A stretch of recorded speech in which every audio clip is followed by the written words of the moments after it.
With a video camera running, here's a medical pioneer with a little insight into Black history. Let's watch.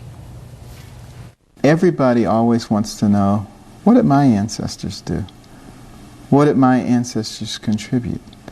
Because in a walk down the street and give him a Black history lesson and point to his shoes and say it was Jan Madsliger, a black man who invented the automatic shoe lasting machine. And he steps on that clean street and you tell him it was Charles Brooks, a black man who invented the street sweeper, those machines with the big brushes. And down that street comes one of those big refrigerated tractor trailer trucks and you tell him it was Frederick Jones, a black man who invented the refrigeration system for trucks later adopted for airplanes, boats, and trains. And it comes to a stop at the red light and you tell him it was Garrett Morgan, a black man who invented the traffic signal. And you can tell how he also invented the gas mask that saved lots of lives during the war. And while you're talking about the war, Henrietta Bradbury, a black woman who invented the underwater cannon, made it possible to launch torpedoes from submarines. And while you're talking about black women, you can talk about Madam C.J. Walker, a black woman who invented cosmetic products for women of dark complexion, was the first woman of any nationality in the United States to become a millionaire based on her own efforts. And you'll walk past the hospital and you can talk about Charles Drew and his contributions to blood banking, the understanding of blood plasma.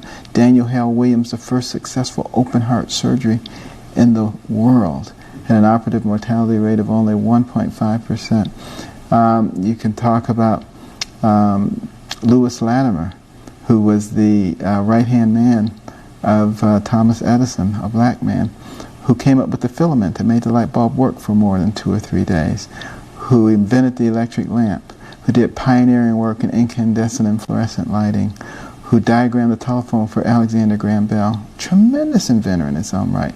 Almost no one knows of him. You can walk across the railroad tracks and talk about Andrew Beard, the automatic railroad car coupler, which spurred on the Industrial Revolution, or Elijah McCoy, the automatic lubrication system for locomotive engines. And he had so many great inventions, people would say, is that a McCoy? Is that the real McCoy? Which is where the term comes from. One of the greatest inventors in the history of man. And people don't know that he was a black man. And, you know, that's how you remedy the situation.